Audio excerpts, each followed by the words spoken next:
রান্না করতেছস? কাতলা মাছের পাতলা ঝোল। হায় হায় রে, কি করছস কাতলা মাছের পাতলা ঝোল? কই দেখি। বাটিতে দে, বাটিতে পাঠিয়েছি। বাড়িতে আছে, কিন্তু বাড়িতে কি করবেন? দে না একটা বাটিতে। এই যে আর আপনি কি করতেছেন? আরে ম্যাডাম, কি করতেছেন? আমি তো কিছু বুঝতে পারতেছি না। আরে পাতাটা ঠিক করতেছেন, বুঝছস না? তোমার তো মাছ রান্না করছস, ট্যাক্স দিবি না? এটা তো ট্যাক্স। আরে এটা তো খান সাহেবের জন্য রান্না করতেছিলাম। আরে খান সাহেবের জন্য রান্না করছিস ভালো কথা, পুরো মাছ তো এটার মধ্যেই আছে। খালি রে মাথাটা আমার ট্যাক্স। হ্যাঁ, আপনি যদি মাছের মাথা নিয়ে যান, আমি বাড়ির পাশে কি করুন? কি জবাব দিব আমি? কইবি মাছের মাথাটা বিরিয়ানি নিয়ে গেছে। এটা কোনো কুর্তি দিলেন? হ্যাঁ, এটা শুধু তো তরকারিটাই ফেলাই দিব। আমার তো ডবল কষ্ট করা লাগবে। ঠিক কইবি রান্না করার সময় তোর মাথাটা খাইতে ইচ্ছা করছে, এতে খেয়ে হয়েছিস। Bye bye. আরে আবার কিসের বাই বাই? এসব বাই বাইটাই আমার লাগবে না। আপনি মাছের মাথা দিয়ে যান। শেফালি একবার যে জিনিস লয় সেই জিনিস আর ফেরত দেন, বুঝছস?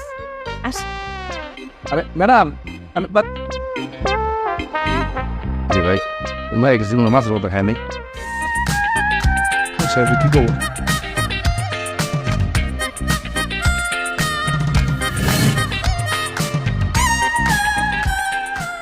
বাহ, রান্নাটা ভালোই হয়েছে। বাবুর্চি কাজও জানিস নাকি?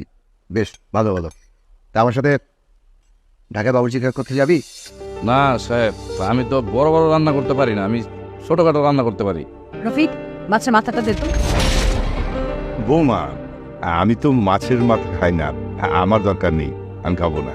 আপনি মাছের মাথা খাবেন এটা আমি কখন বললাম? মাছের মাথাটা তো আমি খেতে চেয়েছি, তাই ওর কাছে চাইলাম।